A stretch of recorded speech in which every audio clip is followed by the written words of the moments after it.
guys, we are back. Back where, you might ask? In our kitchen, I might say.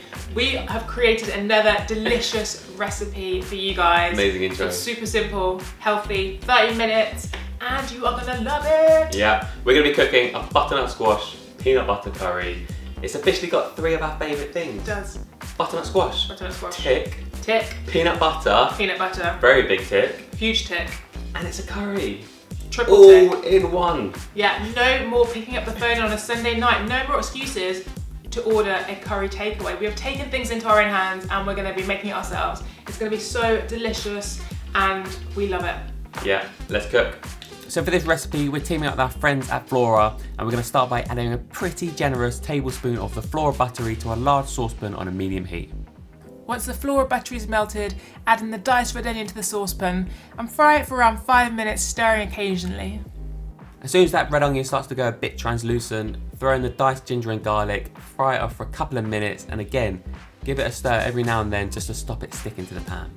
Next up, it's time for the fun part. We're adding in our spices. So we're going in with our ground cumin, mustard seeds, ground coriander, garam masala, and diced chilies. One thing to note about the chilies is we haven't gone in with the seeds here because we want a subtle heat. But if you love hot curries, then definitely throw in those chili seeds.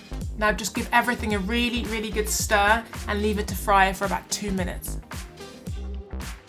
So those spices should be nicely toasted by now, and your room should be filled with those amazing aromas.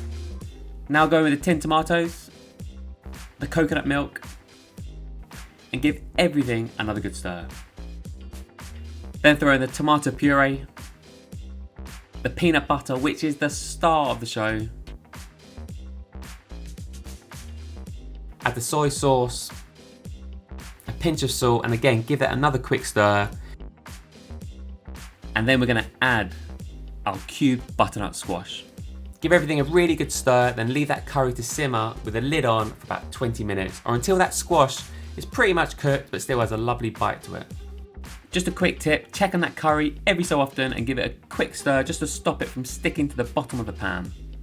Once the curry is nearly ready, it's time to go in with our chickpeas and green beans.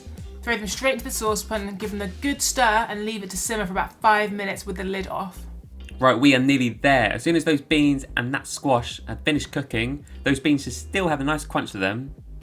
Squeeze in the juice of a lime and give everything a final stir. Right, we are here now. The room is smelling absolutely amazing. It's time to serve the curry. We're gonna serve ours in a bed of rice, topped with an amazing curry. And we're gonna finish off with a little sprinkling of pickled red onion, a few coriander leaves, and of course, some crushed peanuts. And not to forget, we're gonna serve this with a wedge of lime, just so we can squeeze a little extra bit of lime juice over our curry if we wish to do so. Absolutely fabulous. There we go, guys. An absolutely delicious curry all done. We are so excited for you to try it. Make sure you comment below, let us know what you think, and if you've got any questions at all, write them below and we'll get back to you. Also, all these ingredients you should be able to find in your local supermarket. So it's super easy, really easy to find ingredients, and if you want to sub anything out, you can use sweet potato instead of butternut squash, and do you know what? You can just throw in any veggies you want into the curry and add your own twist. Yeah, but make sure you subscribe to our channel, hit our thumbs up if you like the video, and don't forget we are also on Instagram @SoVegan to find out more behind the scenes. Yes. Thanks, guys. Thanks, guys.